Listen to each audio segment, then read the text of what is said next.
Up with us this first hour is the master of trends, a friend and colleague of this program, and of free and honest men and women everywhere, Gerald Celente, whose trends research continues to lead the way, and he is one of us.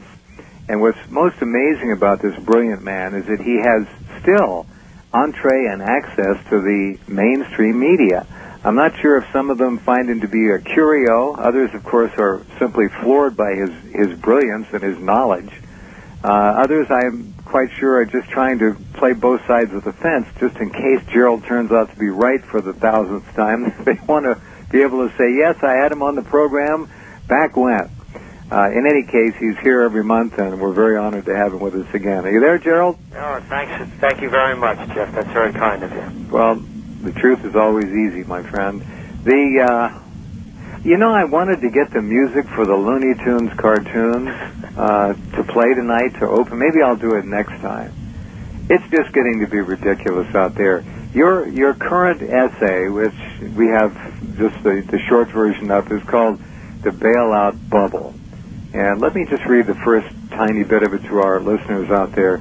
Gerald Celente writes, "The biggest financial bubble in history is being inflated in plain sight. This is the mother of all bubbles, and when it explodes, it will signal the end to the boom-bust cycle that has characterized economic activity throughout the developed world." So this is kind of the last big blast, and during the so-called newscast a few minutes ago, the AIG skeleton was dredged up again. I don't think many of you realize, but we own, or somebody owns, 80% of AIG's assets, and we're into them of at least $70 billion, and it's not going away soon. But we're kind of at the end of this bubble cycle, Gerald. I think this has to be about the last biggie, and when it goes, as you say, it's going to change everything forever. One of our major concerns is just going through over the bubble cycle.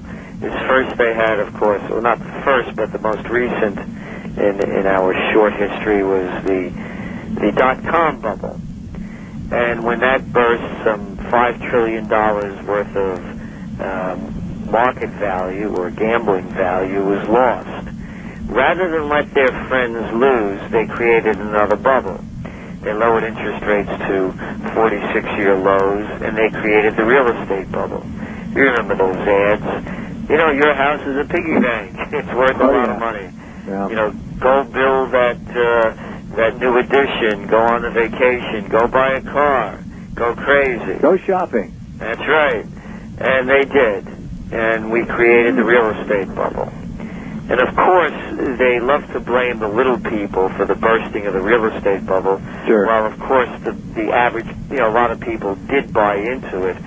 The real action was on these leveraged buyouts in the commercial real estate sector. Billions and billions being spent and bought with no money down. And that was really where the credit crisis began. But be that as it may, then that bubble burst, and of course now we have the bailout bubble.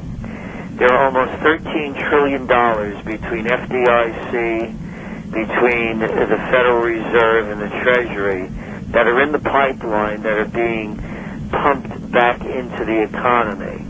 This money printed out of thin air and based on nothing. Now, when this bubble bursts, and it's going to, what we're concerned about is that they become emboldened by their failures, as you can see.